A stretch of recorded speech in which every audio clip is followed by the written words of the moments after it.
পৈতৃক ভিটা। আজ আমরা শুনব একজন জনপ্রিয় ভারতীয় বাঙালি কথা সাহিত্যের কাহিনী। তিনি মূলত উপন্যাস ও ছোট গল্পই লিখতেন। পথের পাঁচালী, অপরাজিত তার সবচেয়ে বেশি পরিচিত উপন্যাস। তিনি হলেন বিভূতিভূষণ বন্দ্যোপাধ্যায়। আজ আমরা শুনব তার রচিত গল্প অবলম্বনে নাটক পৈতৃক ভিটা। মধুমতি নদীর ওপারেই সেকালের প্রকাণ্ড কোঠা বাড়িটা। রাধামোহন নদীর দিকের বারান্দাতে বসে একটা বই হাতে নিয়ে পড়বার চেষ্টা করল বটে, কিন্তু মন বসাতে পারল না। কেমন সুন্দর ছোট্ট গ্রাম্য নদীটি, ওপারে বাঁশবন, আমবন, বহুকালের ফলের বাগান যেন অরণ্যে পরিণত হয়েছে। রাধামোহনের বাবা শ্যামাকান্ত চক্রবর্তী তার ছোটবেলায় এই গ্রাম ছেড়ে চলে যান। সেই গ্রাম, তার জ্ঞাতি ভাইয়েরা, জমি জমা, আরও অনেক কিছু, সেই সব কিছু নিয়ে এই কাহিনী। সেটাই আমরা আজ শুনব times of theatre school of ড্রামার অডিও স্টোরির ছাত্রছাত্রীদের কণ্ঠে। শ্যামাকান্ত চক্রবর্তী ছিল মেদিনীপুরের এক নামকরা উকিল। একবার কলকাতায় ওকালতি পড়ে যখন সে মেদিনীপুরে প্র্যাকটিস করতে এলো, মুহূর্তের মধ্যে তার ওকালতির পসার ফুলে ফেপে উঠল। শ্যামাকান্ত এই মেদিনীপুরে থাকতে থাকতেই বিস্তর অর্থ উপার্জন করলো। একটা প্রকাণ্ড বাড়ি তৈরি করলো থাকার জন্যে, বিয়ে করলো এবং সবশেষে বিয়ের কিছু বছর পর তার ছেলে রাধামোহন জন্ম নিল। তারপর একদিন হঠাৎ শ্যামাকান্ত কাউকে কিছু না জানিয়ে বাড়ি ছেড়ে বেরিয়ে চলে গেল। সেই যে বাড়ি ছেড়ে বেরোলো, তাকে আর কেউ কোনো দিন চোখে দেখল না। পাড়ার লোকে বলা বলি করতো যে ওকালতি থেকে অবসর নেওয়ার পর তার নাকি মনোযোগ গিয়ে পড়েছিল বৈদিক শাস্ত্র চর্চার ওপর। শাস্ত্র চর্চার পাশাপাশি শ্যামাকান্ত নাকি মহর্ষি দেবেন্দ্রনাথ ঠাকুরের জীবন কাহিনীর ব্যাপারে পড়াশোনা করতে শুরু করেছিলেন। বাকিটা দুয়ে দুয়ে চার করে বাইরের লোক মেদিনীপুরে এটাই রটিয়ে দিয়েছিল যে দেবেন্দ্রনাথের মতো শ্যামাকান্ত আদর্শ হিন্দু হওয়ার নিয়ম রক্ষা করে সন্ন্যাস নিয়ে হিমালয়ের পাহাড়ে ধ্যান করতে চলে গেছে। শ্যামাকান্ত স্ত্রী চেয়েছিল যে তার বাবার মতো ছেলেও ওকালতি পড়তে কলকাতায় যাক। রাধামোহন কলকাতা তো গিয়েছিল, তবে ওকালতি পড়ার জন্য নয়, ব্যবসা করার জন্য। রাধামোহনের মায়ের যখন কর্কট রোগ ধরা পড়ল, তখন উনি একদিন রাধামোহনকে ফোন করে মেদিনীপুর আসতে বললেন। রাধামোহন তার শয্যাশায়ী মায়ের পায়ের কাছে বসে প্রশ্ন করল, বলো মা, তুমি আজকে আমায় কি জরুরি কথা বলার জন্য এখানে ডেকে পাঠালে? রাধামোহনের মা বিছানা থেকে উঠে বসে জবাব দিল, আয় আয় বাবা, আমার তো শরীর একেবারেই ভালো নয়। আজ আছি তো কাল নেই। আমার একটা শেষ ইচ্ছে আছে বাবা, তুই আমার এই শেষ ইচ্ছেটা রাখবি? নিশ্চয়ই রাখবো মা, তুমি বলো যে তুমি কি চাও। এই শহর থেকে প্রায় 4 ঘন্টা দূরে লক্ষ্মীপুর বলে একটা গ্রাম আছে। ওই গ্রামে তোর বাবার পৈতৃক বাড়ি। খুব ছোটবেলায় তোর বাবা ওই লক্ষ্মীপুরের বাড়িটায় থাকতো। এতদিন তোর বাবার কয়েকজন ভাই বোন ওই বাড়িতে থাকতো, কিন্তু আমি এই সম্প্রতি খবর পেয়েছি তারা কাজের খোঁজে লক্ষ্মীপুর থেকে অন্য কোনো গ্রামে থাকতে চলে গেছে। তোর বাবার ওই পৈতৃক বাড়িটা একেবারে অবহেলায় পড়ে আছে। তুই যত তাড়াতাড়ি পারবি একবার লক্ষ্মীপুর যা বাবা, ওই বাড়িটায় কদিন থেকে আয়। তারপর ভালো মন্দ যাচাই করে নিয়ে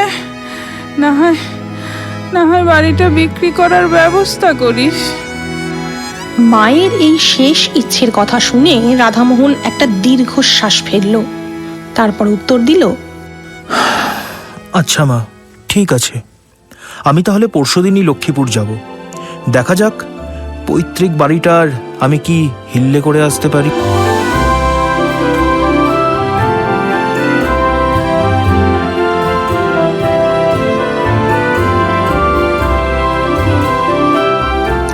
লক্ষ্মীপুর গ্রামটা শুনশান, তবে বেশ সুন্দর। তার উপর নদীর পাশে অবস্থিত শ্যামাকান্তর পেল্লায় পৈতৃক ভিটে দেখে রাধামোহন মনে মনে ভাবল, যাক, এই গ্রামে আসার সিদ্ধান্তটা নিয়ে আমি ভালোই করেছি। কাজের জন্য তো আজকাল আর কলকাতা ছেড়ে বেরোনোই হয় না। এখানে এসে একটু হাওয়া বদলও হবে, আর মায়ের শেষ ইচ্ছেটুকুও রক্ষা করা যাবে, যাকে বলে এক ঢিলে দুই পাখি।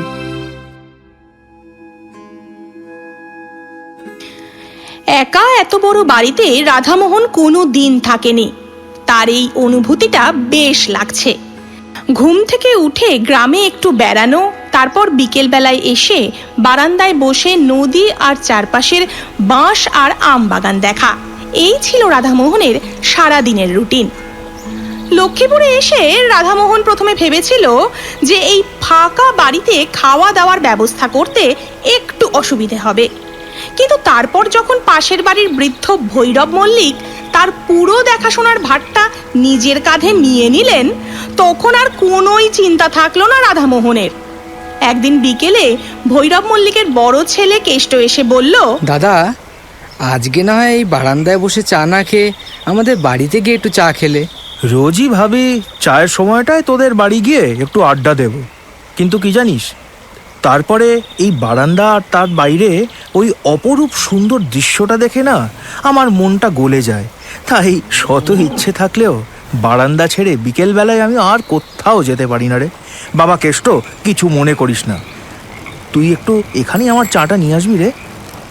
আচ্ছা দাদা, আচ্ছা, আমি এখানেই তোমার চাটা নিয়ে আসছি। কেষ্ট 5 মিনিটের মধ্যে চা নিয়ে আবার হাজির হলো। চা খেতে খেতে রাধামোহন আর কেষ্ট অনেকক্ষণ গল্প করলো। আস্তে আস্তে বিকেলের সূর্য নেমে অন্ধকার হয়ে গেল। এই দেখে কেষ্ট বলল, দাদা, আমি একটু বাড়ি গিয়ে পড়তে বসি, নাহলে মা আবার খুব বকাবকি করবে। আমি আবার রাতের খাবার তৈরি হয়ে গেলে তোমায় ডাকতে আসবো, কেমন? এই বলে কেষ্ট চলে গেল। রাধামোহন আবার একা হয়ে গেল। কিছুক্ষণ একা বসে থাকার পর রাধামোহন বুঝতে পারল যে তার ঘরটা একেবারে ঘুটঘুটে অন্ধকার হয়ে আছে সূর্যের আলোর অভাবে। সে নিজের চেয়ারের পাশে রাখা হেরিকেনটা একবার জ্বালালো।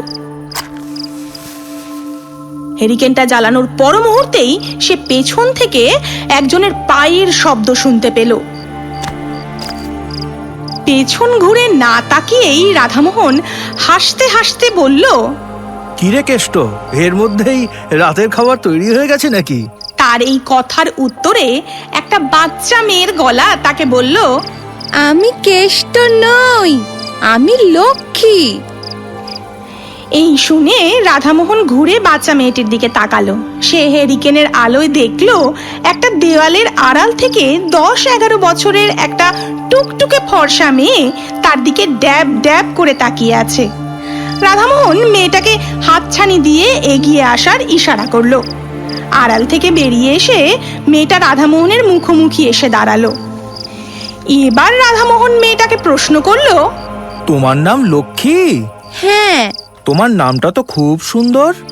তোমাকে কি গ্রামের সবাই লক্ষ্মীপুরের লক্ষ্মী বলে ডাকে? না তো, এই নাম তো তুমি আমায় এক্ষুনি বানিয়ে বললে। তা একটু বানিয়ে বলেছি ঠিকই। তুমি কি পড়াশুনো করো? না, পড়াশোনায় আমার কোনো মন নেই। আচ্ছা, তাহলে গান? উহু, আমার গলায় গানের সুর নেই।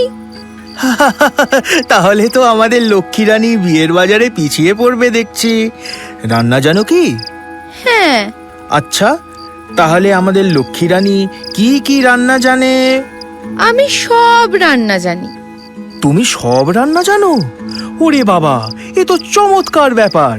তুমি খুব ভালো খুকি। এসো, কাছে এসে বসো।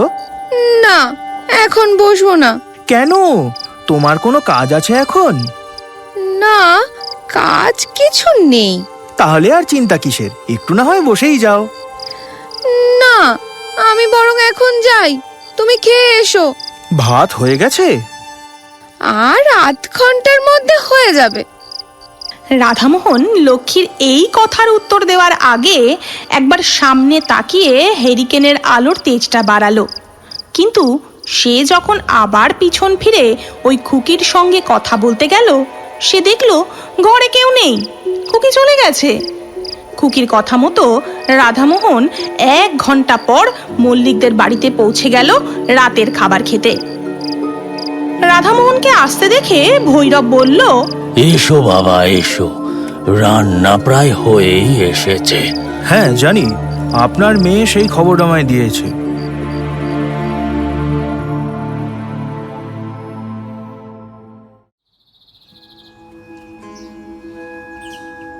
পরের দিন সকালে উঠে রাধামোহন ঠিক করলো এই বাড়ি আর পাশের বাড়ির সব জমি জমার কাগজগুলো একটু দেখে শুনে নেবে। কিছু বিক্রি করার আগে কাগজগুলো একবার যাচাই করে নেওয়াটা খুব দরকার। দেখতে দেখতে সন্ধে হয়ে গেল। রাধামোহন সব কাগজ গুছিয়ে রেখে বারান্দার সামনের ওই চেয়ারটায় বসতে যাবে, অমনি সে দেখল লক্ষ্মী এসেছে। রাধামোহন লক্ষ্মীকে জিজ্ঞেস করলো, কি গো লক্ষ্মী রানী, ভাত হয়ে গেছে নাকি? তোমার খুব খিদে পেয়েছে না? এই কথা তুমি জানলে কি করে? আমি সব জানি, কিন্তু আজকে রান্না হতে একটু দেরি হবে। মাংস হচ্ছে তোমার জন্যে। তাই বুঝি? তাহলে তো আজকে খুকি আর আমি আয়েশ করে মাংস খাবো। রাধামোহন এবার লক্ষ্মীকে প্রশ্ন করলো, আচ্ছা, তোমার মামা বাড়ি কোথায় লক্ষ্মী? ভুলে গেছি। ভুলে গেছো মানে? সেখানে তুমি আর যাও না? না, আর যাওয়া হয় না।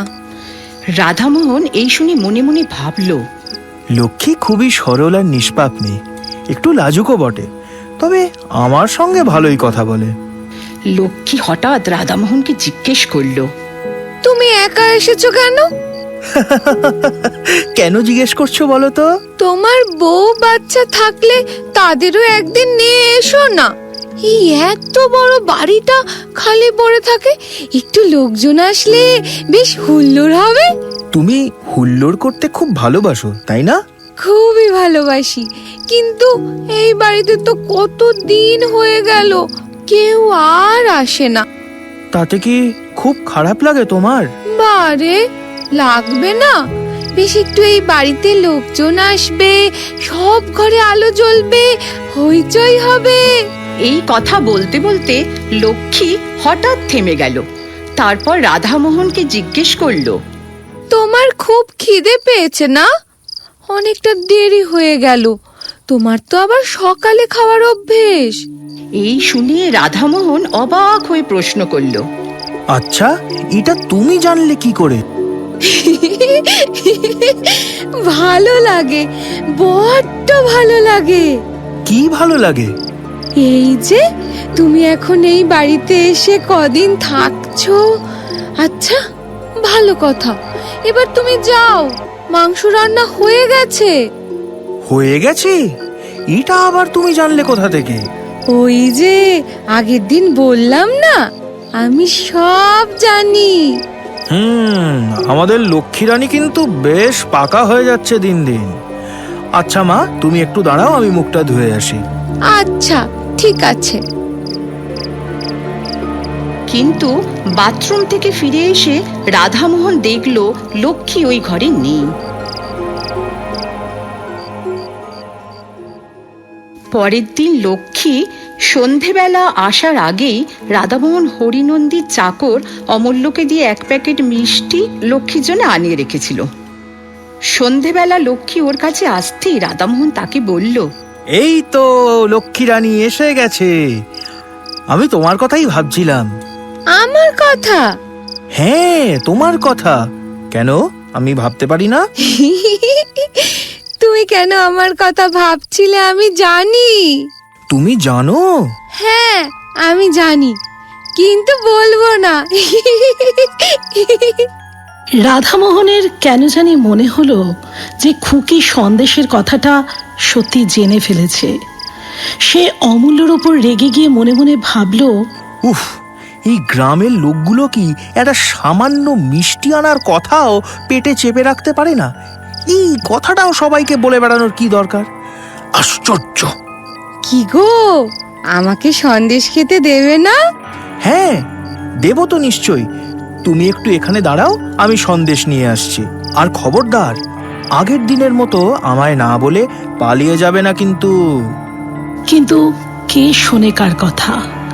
রাধামোহন সন্দেশের বাক্স নিয়ে বারান্দার সামনে এসে দেখল লক্ষ্মী নেই, আবার কোথায় যেন পালিয়ে গেছে। সেদিন রাতে খেতে খেতে রাধামোহন ভৈরব মল্লিককে বলল, আপনার খোকে বড় চঞ্চল, এক জায়গায় বেশিক্ষণ থাকতেই চায় না। আজকে ওর জন্য একটু মিষ্টি এনেছিলাম। ভৈরব এই শুনে প্রশ্ন করল, খুকি তোমার ওখানে গেছিল নাকি? হ্যাঁ, রোজ সন্ধেবেলাতেই তো আসে, আমরা অনেক গল্প করি। তাই নাকি? কই, আমাকে এসে তো কিছু বলে না। আপনার মেয়ে একটু লাজুক ধরনের, তাই হয়তো আমার কথা কিছু বলেনি। দেখতে দেখতে রাধামোহনের ফিরে যাওয়ার সময় চলে এলো। যাওয়ার আগে সে ভৈরব মল্লিককে গিয়ে বলল, আজকে চলে যাচ্ছি ভৈরব বাবু, যাবার আগে একবার আপনার খুকিকে ডেকে দেবেন, ওকে অন্তত একবার বলে যাই। হ্যাঁ হ্যাঁ, নিশ্চয়। আমি এক্ষুনি ডেকে দিচ্ছি, আর তুমি একটু দাঁড়াও। কিছুক্ষণ পরে ভৈরব মল্লিক তার সঙ্গে একজন বাচ্চা মেয়েকে নিয়ে আসলো। কিন্তু তাজ্জব ব্যাপার, ভৈরব বাবু যাকে তার খুকি বলে নিয়ে এসেছে তার মুখ তো রাধামোহন কোনো দিনই দেখেনি। রাধামোহন একটু উত্তেজিত হয়ে ভৈরব মল্লিককে বলল, আচ্ছা, এই মেয়েটাই কি আপনার খুকি? কিন্তু আমি তো ওর মুখ কোনোদিনই দেখিনি। তাহলে আমি যাকে দেখলাম সে কি ওর দিদি? তা কি করে হয়? আমার বড় মেয়ের তো বিয়ে হয়ে গেছে, সে তো এখন শ্বশুর বাড়িতে থাকে। তুমি তাকে কি করে দেখবে? হ্যাঁ, আচ্ছা আচ্ছা আচ্ছা, তা আপনার বাড়িতে কি অন্য কোনো মেয়ে থাকে? এই পাড়ায় তো অন্য কোনো মেয়ে থাকে না বাবা। আচ্ছা, যার কথা তুমি বলছো তার নাম কি? মানে তার নাম লক্ষ্মী। লক্ষ্মী? হ্যাঁ। এই নামে তো গোটা গ্রামে কোনো মেয়ে নেই। তুমি নাম শুনতে ভুল করেছিলে তাহলে। রাধামোহন নিশ্চিত ছিল যে ওই বাচ্চা মেয়েটার নাম শুনতে ওর ভুল হয়নি, কিন্তু সে এটাও বুঝতে পারল যে তার প্রশ্নের কোনো উত্তর অন্তত ভৈরব বাবু দিতে পারবেন না। অগত্যা তাকে লক্ষ্মীকে না দেখেই বিদায় নিতে হলো।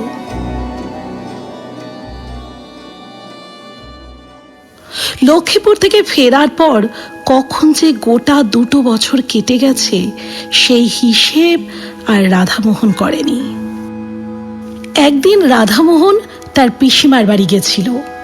খাওয়া দাওয়ার পর সে পুরনো ট্রাঙ্ক খুলে একটা ফটো অ্যালবাম উল্টে পাল্টে দেখছিল। হঠাৎ একটা বাচ্চা মেয়ের ছবি রাধামোহনের চোখে পড়ল। সে মনে মনে ভাবল, এই মেয়েটাকে কোথায় যেন দেখেছি। মনের ধোঁয়াশা কাটাতে সে ছবিটা দেখিয়ে পিসিমাকে জিজ্ঞেস করলো, আচ্ছা পিসি, এই বাচ্চা মেয়েটাকে আমি ঠিক কোথায় দেখেছি বলো তো? কিছুতেই মনে করতে পারছি না। এই ছবির মেয়েটা? একে তুই কি করে দেখবি? এটা তো তোর ছোট পিসি, 12 বছর বয়সে মারা গেছিল। তখন তুই কোথায় রে হতভাগা? তখন তো তোর বাবা মায়ের বিয়ে পর্যন্ত হয়নি। আমরা তখন সবাই আমাদের ওই লক্ষ্মীপুরের পৈতৃক বাড়িতে থাকতুম। এটা শুনে রাধামোহনের ভুরুটা কুঁচকে গেল। তার মনের ভেতর যেন একটা অদ্ভুত অস্বস্তি হতে শুরু করলো। সে আস্তে আস্তে পিসিমাকে জিজ্ঞেস করলো, আচ্ছা পিসি, কি কি নাম ছিল গো আমার ছোট পিসির? পিসিমা উত্তর দিল, লক্ষ্মী। আমরা ওকে মজা করে বলতুম লক্ষ্মীপুরের লক্ষ্মী। হ্যাঁ, হ্যাঁ রে, ওই তো আমাদের লক্ষ্মীপুরের লক্ষ্মী।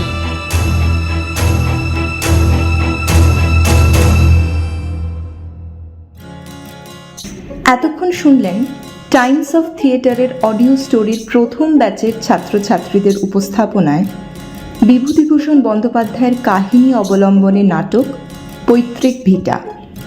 নাট্যরূপ হিন্দোল নন্দী, পরিচালনায় সুরঞ্জনা দাশগুপ্ত, অভিনয়ে নূপুর দে, রীতা বণিক, সানন্দা দাস, সঞ্চিতা ব্যানার্জি, কেতকী মিত্র দাস, সিদ্ধার্থ দে, ত্রিশান বোস, অনর্ঘ্য মুখোপাধ্যায়। সঞ্চালনায় আহেলি মসিদ, আবহ ও সম্পাদনায় তুনিত চ্যাটার্জি। সম্প্রচার গ্রে অ্যান্টেনা। প্রযোজনা Times of theatre school of drama.